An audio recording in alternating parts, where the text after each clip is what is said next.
From the start, Smart Medicine has included your child's health on its list of topics. Making sure children are healthy is more than taking care of their cuts, scrapes, and sniffles.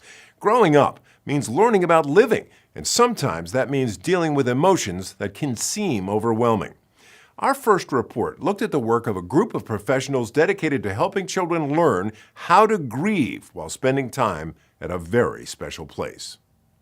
Smart Medicine's first story took on a difficult subject, helping children deal with grief and finding an innovative way to help them. Arrival at summer camp, and emotions are already running high among both the children and the adults. I don't really think there's a way to describe it. The innovation was to use a traditional summertime activity as a way to help young people gripped by tragedy. We started with Camp Good Grief, taking children to camp because camp is normal to kids. Camp is a normal experience. Kids already feel safe because camp is fun. Then, as now, the purpose of the free day camp was, and is, to help Mid-South children who have experienced the death of a loved one, such as a parent, grandparent, brother, or sister.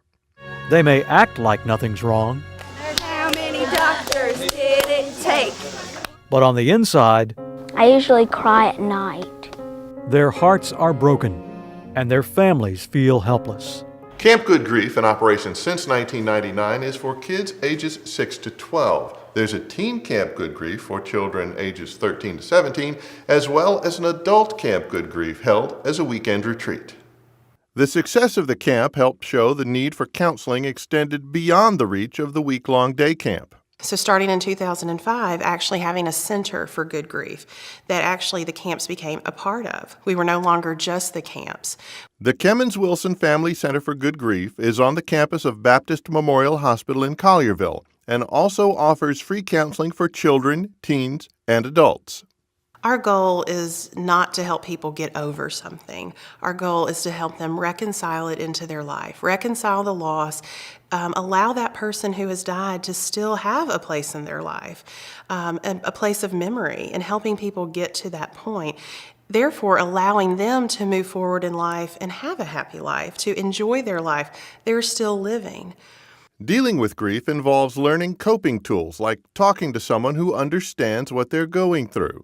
Counselors encourage young people to talk about their memories, both bad and good things they remember about their loved ones. Well, basically me and my dad. And how he was so great at doing things and helping me out and stuff. One thing that's particularly rewarding for counselors is that over the course of 15 years, some of the children who attended the camp have grown up and returned to Camp Good Grief as volunteers, sharing what they've learned. Because what they see is somebody who made it, somebody who can be happy again, somebody who it is okay that they're running around and laughing and playing, but they still remember their loved one. On the last day of camp, support group leaders help each child write a letter to his or her loved one. A lot of them didn't even get a chance to say goodbye. And I think that's what it allowed them to do, was to say goodbye and to say I love you one more time. My notes to my mom, I like to tell her that she's dearly missed. And I'd like to tell her that thanks you were and still are the greatest. Your oldest loving son, Jerry. Dear Mom and Uncle, I miss you too a lot. I love you a lot, and I miss you very much. That's all they wanted, was just a chance to say I love you one more time, and I think that's what they got today. But we can't just put it in the past. We can't just get over it. We have to allow it to still be a part of our life, and I think that's what we're able to help people do.